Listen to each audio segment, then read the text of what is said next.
नमस्कार, अभिवादन, good morning. देश विदेशबाट यतिखेर मलाई हेरिरहनुभएका आदरणीय समस्त साथीहरू, महानुभावहरू, आमा बुवा, दाजुभाइ, दिदीबहिनीहरू, सर्वप्रथम म ह्याप्पी मदर्स डे भन्न चाहन्छु।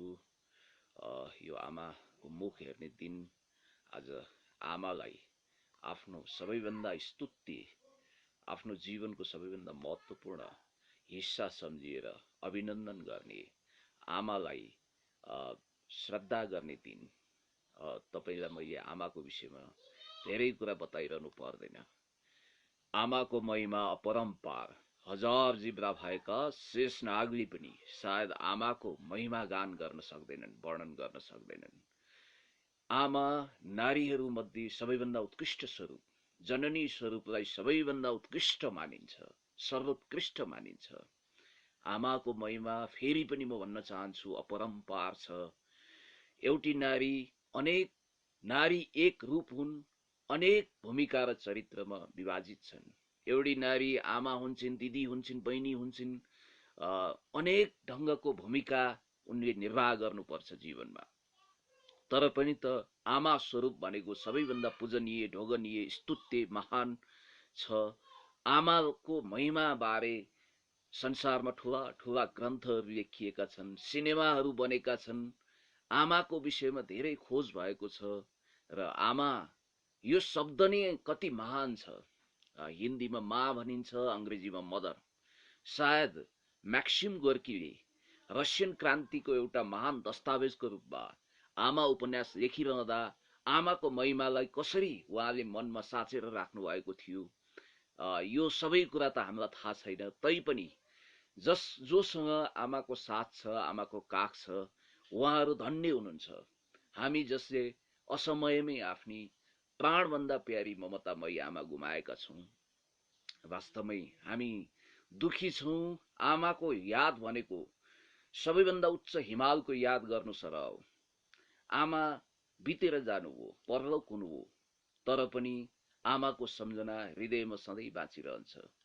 हाम्री ममतामयी प्राणभन्दा प्यारी आमा हिमादेवी गौतमको पनि विक्रम सम्वत 2049 सालमा दुःखद निधन भयो। त्यसले हामीलाई अहिलेसम्म गहिरो चोट पुर्याएको छ, अपूरणीय क्षति भएको छ।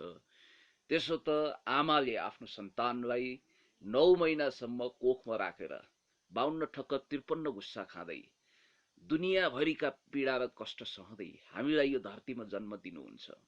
उहाँले खाई नखाई हाम्रो चिन्ता गरेर आमाले आफ्नो जीव सुकाएर पनि सन्तानको माया गर्नुहुन्छ। सन्तान आमाको निम्ति सबैभन्दा प्यारो हुन्छ।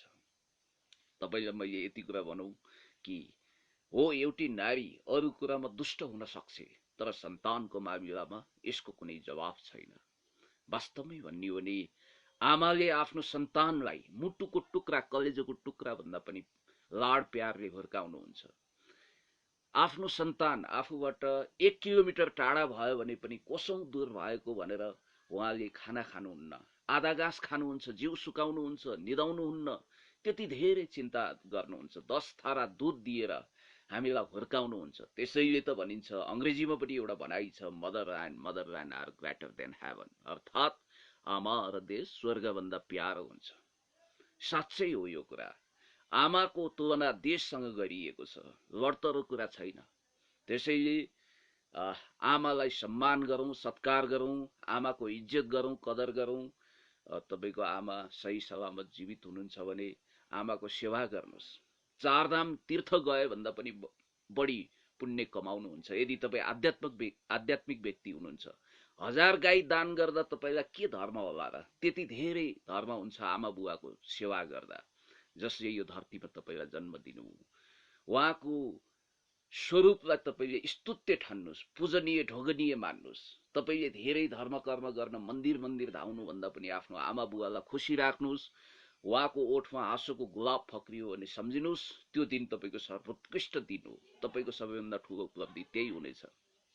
अब वास्तवमै आमा बारे यति भनिसकेपछि हुन त आमाको विषयमा भन्नुपर्ने धेरै कुराहरू छ र मैले तपाईलाई यति कुरा भनौँ कि आमाको बारेमा नकारात्मक सोच राख्ने मान्छे पृथ्वीमा, यो धरतीमा अति कम हुन्छन्।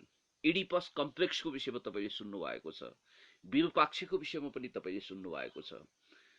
यो चाहिँ आमाबारे नेगेटिभ चिन्तन राख्ने डिएच लरेन्सको कुरा पनि गरौँ, जसले आमाको विषयमा नकारात्मक चर्चा गरेर आमालाई नकारात्मक पात्र बनाएर आमाप्रतिको आसक्ति वासना भावलाई समेटेर किताब लेखेको हुनाले उनलाई अहिले पनि हेट गर्ने मान्छेहरू संसारभरि छन्।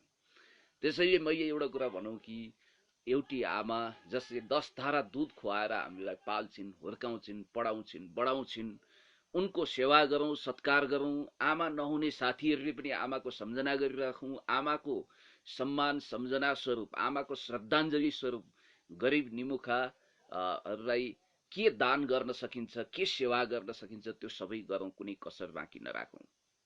र म तपाईँहरू सबैलाई फेरि पनि एकदमै भावुक भएर भावपूर्ण तरिकाले के भन्न चाहन्छु भने ह्याप्पी मदर्स डे। तपाईँहरूले आमालाई आज सम्झिएर फेसबुकको वाल भित्ताभरि आफ्नो आमाको फोटो सजाउनु भएको छ। तपाईँहरूलाई धन्यवाद छ। मैले पनि आफ्नो आमा र बुवा, मेरो बुवा स्वर्गीय रुद्रप्रसाद गौतम, उहाँको पनि म हिरासतमा चरम यातना पाएर 2055 सालमा म हिरासतमा थिएँ। त्यतिखेर राज्यको कस्टडीमा थिएँ, कियोसेराटो अपरेसन चलिरहेको थियो। मेरो बुवाको दुःखद निधन भयो र त्यतिखेर त्यो अवस्था थियो। यद्यपि म पछि त्यो हिरासतबाट फरार भएर अगाडि बढ्नु परेको थियो। तपाईँहरूलाई थाहा छ, यो विषयमा मैले धेरै भनिसकेको छु। त्यतिखेरको हिन्दुस्तान टाइम्स, कान्तिपुर लगायतका पत्रिकामा पनि माओवादी कमान्डर हिरासतबाट फरार भन्ने भँगेरै टाउके अक्षरमा न्युजहरू लेखिएका थिए। यस विषयमा धेरै कुराकानी नगरौँ, सान्दर्भिक प्रसङ्ग आएको खण्डमा फेरि पनि कुराकानी गरौँला। म फेरि पनि यो आमाको मुख हेर्ने औँसीमा संसारभरिका महान आमाहरूप्रति सल्युट गर्दै, उहाँहरूप्रति सम्मान भाव, आदर भाव दर्शाउँदै यो प्रसङ्गलाई यहीँ बिट मार्छु। अब अलिकति मैले हिजो जब लाइभमा आएर ज्ञानेन्द्र साईजीको विषयमा केही कुरा गरेँ, धेरै प्रतिक्रियाहरू प्राप्त भयो। म्यासेन्जर मार्फत, फोन कल मार्फत धेरै साथीहरूले मलाई प्रतिक्रिया दिनुभयो र कति साथीहरूको रातो रातो तातो तातो प्रतिक्रिया पनि मैले प्राप्त गरेँ, तातो तातो पिँडालु जस्तो, र मिश्रित प्रतिक्रिया आएको छ। कतिले वाह क्या राम्रो कुरा गर्नुभयो, गजब कुरा गर्नुभयो, खास्साको कुरा गर्नुभयो, हाम्रो मनकै कुरा गर्नुभयो, तपाईँलाई धन्यवाद पनि भन्नुभएको छ। कतिपयको गुनासो पनि छ, कतिपयको एकदमै रातो तातो आलोचना पनि छ, झिर जस्तो तीखो आलोचना पनि छ। कोही बात छैन, म आलोचना वा ताली वा गाली, समर्थन वा आलोचना दुवैलाई स्वागत गर्न चाहन्छु। मैले दुवै साथीहरूको रचनात्मक प्रतिक्रिया प्राप्त गरेको छु।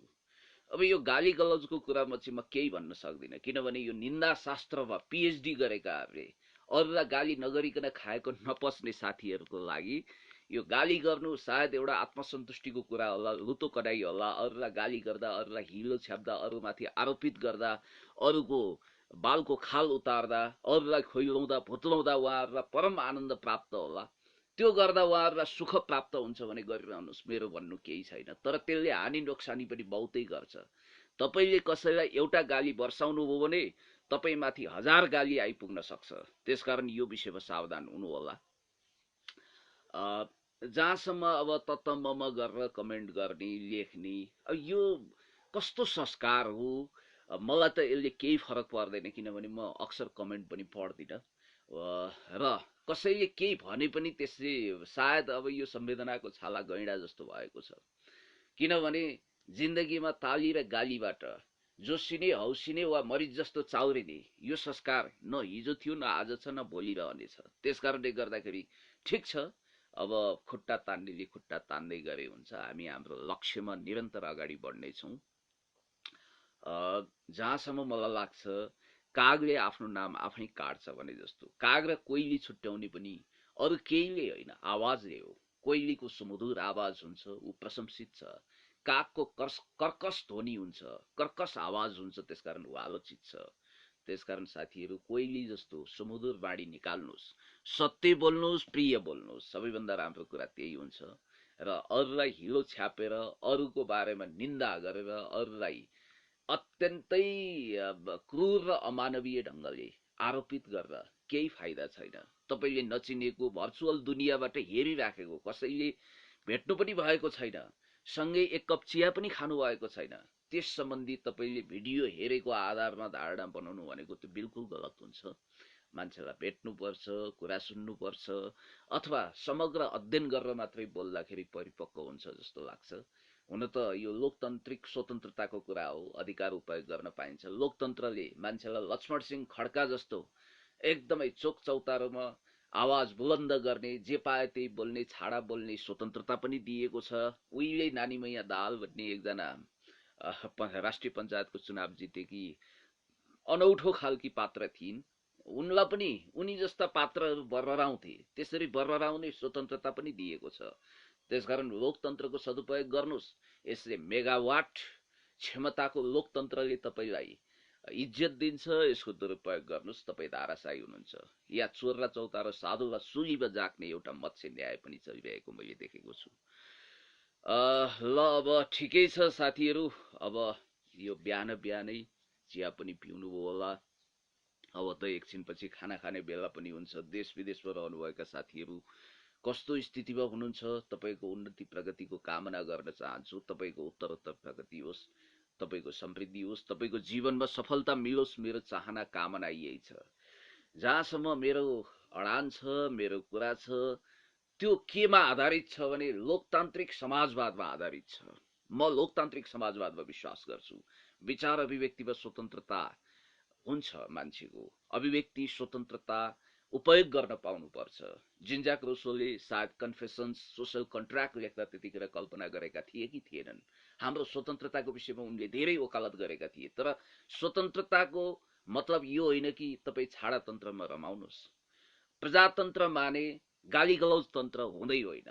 प्रजातन्त्र भनेको सभ्य भव्य गरिमामय हुनुपर्छ। एकले अर्काको इज्जत गर्ने, कदर गर्ने, आदर गर्ने र म्युचुअल हार्मोनी बनाउने, यो कुरा हुन्छ लोकतन्त्रमा।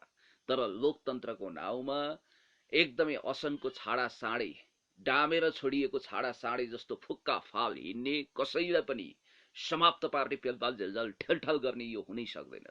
लोकतन्त्रमा एउटा मर्यादा हुन्छ, डिग्निटी हुन्छ, गरिमा हुन्छ, त्यसलाई धान्नुपर्छ। जहाँसम्म मलाई लाग्छ मान्छेले कुण्ड कुण्ड पानी मुन्न मुन्न बुद्धि, आफ्नो औकात देखाउने, आफ्नो हैसियत देखाउने, आफ्नो स्तर देखाउने मौका पनि लोकतन्त्रमा पाउँछन्।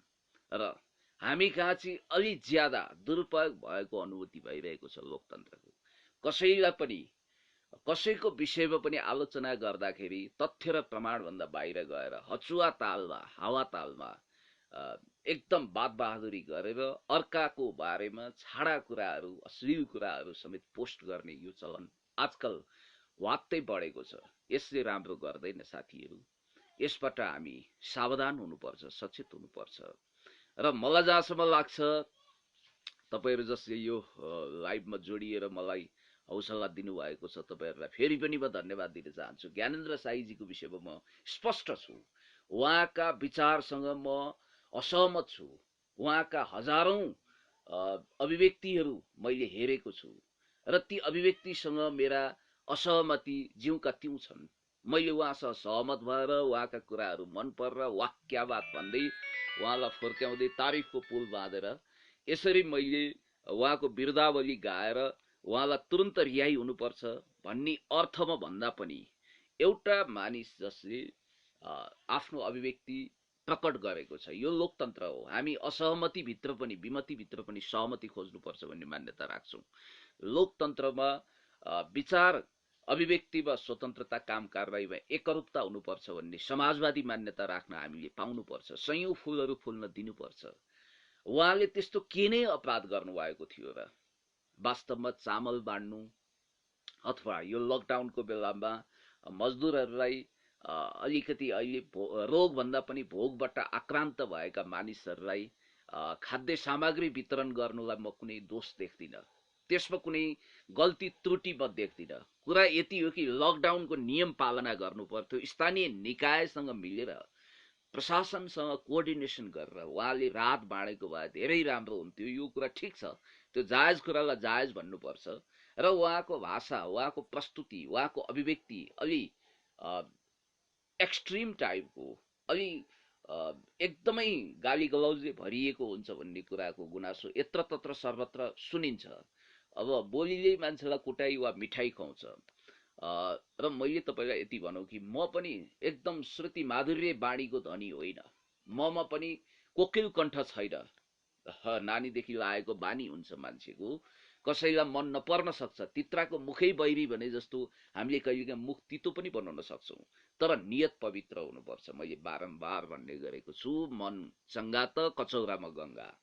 तपाईँ एकदमै सफा हृदयको हुनुहुन्छ भने, वास्तवमै भन्ने हो भने यहाँ इन्द्र छेत्रीजीले पनि कमेन्ट गर्नुभएको रहेछ। आज पुण्यज्यूले धेरै राम्रो आवाज बोल्नु भएको छ। ज्ञानेन्द्र साईज्यूको रिहाईको लागि आवाज उठाइदिनु भएकोमा हजुरलाई धेरै धेरै धन्यवाद छ। इन्द्रजी, तपाईँलाई म केही समयदेखि आवाज गरिरहेको छु, तपाईँले कमेन्ट गर्नुभयो, तपाईँलाई धन्यवाद। अक्सर म माफ गर्नु होला, कमेन्ट त्यति पढ्दिनँ। ठिक छ, आलोचना वा तारिफ यो दुवै कुरा स्वाभाविक हो। यसमा हामीले आत्तिनु मात्तिनु पर्ने केही छैन। किनभने हामीले साथीहरूको फरक विचारलाई पनि ग्रहण गर्न सक्नुपर्छ, पछाउनुपर्छ। मैले साईजीको रिहाई हुनुपर्छ भनेर किन भनेको हुँ भने वास्तवमै सिडियो साहबले मैले हिजो पनि लाइभमा बताएको थिएँ, उहाँसँग बसेर हामीले चिया पनि पिएका थियौँ। एउटा सन्दर्भमा जनआन्दोलनको घाइते नरनाथ गौतमजी र म त्यहाँ गएका थियौँ। र समथिङ पाण्डे हुनुहुन्छ, मैले ठ्याक्कै नाम बिर्सेँ अहिले। र हुन सक्ला उहाँ प्रतिभावान हुनुहुन्छ, भोलि सचिव मुख्य सचिव हुनुहोला, कर्मचारी तन्त्र ब्युरोक्रेसीको सोपानमा माथि चढ्दै अगाडि बढ्दै उहाँ धेरै तरक्की गर्दै अगाडि बढ्नु होला। उहाँको सुस्वास्थ्य, दीर्घायु, लटालट प्रगति उन्नतिको पनि म कामना गर्न चाहन्छु। तर सिडियो साहब, के यो जायज भयो त? यो राम्रो काम भयो त? मलाई लाग्छ बिल्कुल भएन। तपाईँले आवेगको घोडालाई विवेकले नियन्त्रण गर्नुपर्छ कि पर्दैन? तपाईँ त देश खाएर शेष भएको मान्छे। अब भनिन्छ प्रशासन त स्थायी सरकार हो, तर सुपर सरकार चाहिँ सम्झिनु भएन है। तपाईँ यो कर्मचारी प्रशासनको एउटा मामुली कलपुर्जा हो। तपाईँ कुनै अलेक्जेन्डर दि ग्रेट होइन। फ्रेडरिक नित्से 10 स्पेक जराथुरुस जस्तो विश्वप्रसिद्ध कृति लेखेका फ्रेडरिक नित्से, जसको सुपर ह्युमन थ्योरीमा टेकेर एडल्फ हिटलरको जन्म भएको थियो। यो प्रशासनको गलत थ्योरी, गलत थेसिसमा टेकेर कोही पनि एडल्फ हिटलर हुन सक्दैन। सरकारको सदाशयतालाई दुरुपयोग गर्नु भएन। कानुनको कार्यान्वयन गर्ने हो। कर्मचारी तन्त्र भनेको जनताको ट्याक्सबाट बाँचेको, अर्थात् जनतालाई मालिक, जनता जनार्दन सम्झिएर, जनतालाई भगवान सम्झिएर, जनताको हितको निम्ति खडा भएको एउटा स्थायी संयन्त्र हो। त्यसको तपाईँ एउटा अस्थायी कलपुर्जा हो। तपाईँ एक दिन विदायी हुनुहुन्छ, तपाईँ फेरि पनि मर्निङ वाकमा जानुपर्छ, हामीसँग भेटिनुपर्छ, चिया पिउनुपर्छ, समाजसँग इन्टरेक्सन गर्नुपर्छ। धेरै मान्छेले मैले देखिरहेको छु, त्यसो त कर्मचारी प्रशासनमा 101 काबिल, प्रोफेसनल, धेरै इमान्दार मान्छेहरू हुनुहुन्छ। यदुनाथ खनाल, सरदार यदुनाथ खनाल जस्तो all time best legendary bureaucrat पनि हामीले देखेका छौँ। भीमबहादुर पाण्डेको विषयमा हामीलाई थाहा छ, जसले त्यो बखतको नेपाल भन्ने महान किताब पनि लेख्नु भएको छ। हामी कामना गर्छौँ तपाईँ जनपक्षीय छवि बनाउनुहोस्। र वास्तवमै सरकारको अहिलेको बिजनेस कन्सर्न भनेको कोरोनाको व्यवस्थापन हो। कोरोनाबाट कसरी मुलुकलाई मुक्त गर्ने, त्यो कुरोमा सरकार केन्द्रित छ। अब कोहीलाई के धन्दा, कोहीलाई के धन्दा, घर ज्वाइँलाई खानाकै धन्दा भने जस्तो अहिलेको समयमा कसैलाई गिरफ्तार गर्ने, प्रतिशोध सान्ने बेला यो हुँदै होइन। तपाईँले ज्ञानेन्द्र साईजीलाई धन्यवाद दिँदै तपाईँले राहत वितरण गर्नुभयो, ज्ञानेन्द्रजी धन्यवाद छ। तर यो तरिका अलि मिलेन है। तपाईँ राजनीतिक प्रोपोगन्डा चलाउँदै हुनुहुन्छ, तपाईँ राजनीतिक वक्तव्यबाजी गर्दै हुनुहुन्छ, सरकारमाथि दुर्भाषा बनेर त्यसै दारा किटेर खनिनु भएको छ। यो चाहिँ ठिक भएन। तपाईँले राहत वितरण डेफिनेटली गर्न पाउनुहुन्छ, त्यो तपाईँको अधिकार हो। तर लकडाउनको पालना गर्दै ऐन नियम कानुन अन्तर्गत रहेर स्थानीय प्रशासनसँग, स्थानीय सरकारसँग समन्वय गरेर बाँड्नुहोस् है। र तपाईँले जे जति काम गर्नुभएको छ त्यो चाहिँ ठिक गर्नुभयो भनेर किन भन्न नसकेको हो? त्यो भन्नुपर्छ, त्यो भन्ने साहस गर्नुपर्छ, त्यो हिम्मत हुनुपर्छ। र म सिडियो साहबलाई फेरि पनि विनम्रताका साथ भन्न चाहन्छु, यसलाई तपाईँले मेरो अनुरोधको रूपमा स्वीकार्नुहोस्। होइन तपाईँले त्यो गर्नु भएन भने चुनौती पनि हुन सक्छ। कृपया तपाईँले छिटोभन्दा छिटो रिहाईको प्रक्रिया थाल्नुहोस्, रिहाई गरिदिइहाल्नुहोस्। यही तपाईँको हितमा हुन्छ। म भन्न चाहन्छु ज्ञानेन्द्र साईजीको रिहाई लोकतान्त्रिक गणतन्त्र र नेकपा सरकारको भलाइ यसैमा छ सिडिओ साहब, तपाईँले त्यत्रो ठुलो अहंकार गर्नु पर्दैन, अहंकारमा फुलेल पनि हुनु पर्दैन। फ्रान्सका उहिले आई एम द स्टेट भन्थे, म राज्य हुँ भन्ने मदले मातिएका थिए, आखिर उनी धुलिसात भए धुलोमा मिले। तपाईँ को हो र? आदेश फर्माउने हो, तपाईँ कानुन कार्यान्वयन गर्ने, तपाईँलाई अधिकार हुन्छ, तपाईँ राजा महाराजा होइन। तपाईँ त्यस ढङ्गले कसैमाथि पनि यो कानुनको दुरुपयोग नगर्नुहोस्। ठिक छ, अब मैले सुनिरहेको छु यो गलत हुँदैछ भन्ने कुरो पनि सुनेको छु। अस्ति त हल्ला अनेक चल्यो कि उहाँलाई यो लकडाउन उल्लङ्घनको कानुन लगाएर 6-8 महिना हिरासतमै अथवा जेलमा राख्ने यो खालको कन्स्पिरेसी चलेको छ भन्ने कुरा सुने। यो कन्स्पिरेसी थ्योरी अन्तर्गत केही काम भइरहेको छ कि भन्ने आवाज भएको थियो।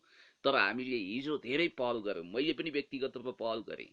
मैले पनि आफ्नो तर्फबाट उहाँको रिहाईको लागि कुनै कसर बाँकी नराखिकन सम्बन्धित सरकारवाला निकायमा गुहारेँ, खबरदारी गरेँ र मैले पाएको सूचना अनुसार उहाँको छिटोभन्दा छिटो रिहाई हुँदैछ र उहाँले पनि एउटा प्रतिबद्धता के व्यक्त गर्नु होला भने मेरो विश्वास छ, अनुमान छ कि लकडाउनको पालना गर्दै अनुशासित सभ्य भव्य तरिकाले अभिव्यक्ति दिने कुरामा उहाँले पनि सहमति गर्नु होला। यो मैले कामना गरेको छु, सायद यही हुन्छ। अब बाँकी कुरा के छ भने वास्तवमै अब हामीले सोच्नुपर्छ, अब यो बेमौसमी राग, बेमौसमी बाजा बजाएर कसैलाई फाइदा छैन। वास्तवमा अहिले पिपुल्स सेन्टिमेन्ट के छ, पब्लिकले के सोचिरहेको छ, पब्लिक पल्स हामीले छाम्न सक्नुपर्छ, जनमतलाई कदर गर्न सक्नुपर्छ। हामी नेकपाको यो सरकार, यो देशभक्त समाजवादी सरकार जसले जनताको खानाको समस्याप्रति संवेदनशील भएर समाजवादप्रति प्रतिबद्ध भएर मनसा वाचा कर्मणा जनताको घाँस कपास शिक्षा स्वास्थ्य सुरक्षाको आधारभूत आवश्यकतालाई सम्बोधन गर्नको निम्ति मन वचन कर्मले प्रतिबद्ध भएर अगाडि बढिरहेको छ। सम्माननीय प्रधानमन्त्रीज्यूले कोरोना व्यवस्थापनमा सम्माननीय पूर्व प्रधानमन्त्रीज्यूहरूले, नेकपाका नेताहरूले, इभन नेपाली कांग्रेसको नेतालाई पनि साथ लिएर धेरै काम गर्ने कोसिस गरिरहनु भएको छ। यसमा कसैले विशेष आपत्ति दर्शाउनु पर्ने कुरा छैन र यहाँ धेरै राजनीतिक वक्तव्यबाजी गर्नुपर्ने जरुरी पनि छैन। तर कुरा यति हो कि हामीले यसलाई कसरी ग्रहण गर्ने, असहमतहरूलाई असहमत हुने स्पेस हामीले दिनुपर्छ। लोकतन्त्र भनेको त्यही हो नि त। यसको ब्युटी भनेको के हो भने असहमतिहरू विमतिहरूको बीचमा सहमति खोज्ने प्रणालीलाई लोकतन्त्र भनिन्छ। लोकतान्त्रिक मर्यादामा हामीले विश्वास गर्नुपर्छ। कोही मानिस अराजक ढङ्गले गतिविधि गर्दै हिँडेको छ भने उसलाई सम्झाइ बुझाइ गर्ने हो। र अर्को कुरा के छ भने ठिक छ, अब ज्ञानेन्द्र साईजीको विषयमा हामी स्पष्ट छौँ, क्लियर कट छौँ। मैले उहाँसँग बातचित पनि गरेको छु। मैले उहाँलाई सोधेको थिएँ एकचोटि, तपाईँ के राजनीतिमा आउने इच्छा गर्दै हुनुहुन्छ? रविजीले द लिडर भन्ने कार्यक्रम अगाडि बढाएको मेसोमा हामीले यसो चिया खाएका थियौँ। मैले रविजीसँग पनि यो कुरा बुझेको थिएँ। उहाँहरू दुवैको भाव कस्तो देखिन्छ भने, हुन त ज्ञानेन्द्रजी र रविजीको ग्राउन्ड फरक छ। दुवै मान्छेको शिरदेखि पाउसम्मको व्यक्तित्व कृतित्व बिल्कुल अलग छ भन्ने मेरो बुझाइ हो। फरक छ, दुई भिन्न भिन्न मान्छे हो ज्ञानेन्द्रजी र रविजी। तर आज सोसाइटीमा जे भए पनि एउटा प्रभाव त छ, यसलाई त हामीले स्वीकार गर्नुपर्छ। र दुवैको एउटा भाव के थियो भने जुन दिन हामी राजनीतिमा आउने फैसला गर्नेछौँ त्यो दिन हामी समाप्त हुनेछौँ, चकनाचुर हुनेछौँ। उहाँहरूले भन्नुभएको थियो, उहाँहरूको छुट्टा छुट्टै मैले मत तपाईँहरूलाई सुनाउँदैछु। पुण्यजी, तपाईँ राजनीतिमा हुनुहुन्छ, तपाईँ होस सम्हालेदेखि पोलिटिक्समा हुनुहुन्छ, तर हामी पोलिटिकल मान्छे होइनौँ। हामीले सामाजिक जागरण ल्याउने हो, चेतना छर्ने हो। हामी जुन दिन पोलिटिक्समा आउने फैसला गरौँला त्यो दिन हाम्रो समाप्ति हुन्छ भनेर उहाँहरूले भन्नुभएको कुरा मैले अहिले पनि बिर्सेको छैन। त्यसकारण उहाँहरूलाई राजनीति गर्नु छैन, उहाँहरू राजनीतिक मान्छे होइन। र यसमा हामीले राजनीतिक हिसाबले राजनीतिक गन्ध महसुस गर्नु हुँदैन। कतिपयलाई लागेको होला ज्ञानेन्द्रजी नेकपा विरुद्ध बाप बैरी जस्तो फाँसीको फन्दा भएर जाइ लाग्ने कोसिस गरिरहनु भएको छ, उहाँले न्वारनदेखिको बल निकालेर भर्सना निन्दा गरिरहनु भएको छ भन्ने लागेको हुनसक्छ। ठिक छ, उहाँको मनको कुरा त म पढ्न सक्दिनँ। तर मलाई के लाग्छ भने उहाँमा के आक्रोशहरू होला, कुण्ठाहरू होला, उहाँको अभिव्यक्ति शैलीमा कलात्मकता छैन होला, विनम्रता छैन होला, त्यो बेग्लै कुरा हो। तर उहाँले अहिले जसरी यो लकडाउनको बेलामा ठिक छ, ऐन नियम कानुनका कुरा आफ्नो ठाउँमा होला, जसरी मजदुरहरूलाई, जसरी खाना नपाएका मानिसहरूलाई उहाँले खाद्यान्न वितरण गर्नुभएको छ, कति गर्नुभयो के कसरी गर्नुभयो त्यो छुट्टै कुरा हो। हुन त उहाँकै एकजना मित्रको बारेमा अनेक कन्ट्रोभर्सियल कुरा आएको छ समथिङ थापाजीको विषयमा। मैले त्यसको डिटेल्स बुझ्न पाएको छैन। उहाँले पनि मैले वितरण गरेको छु भनेर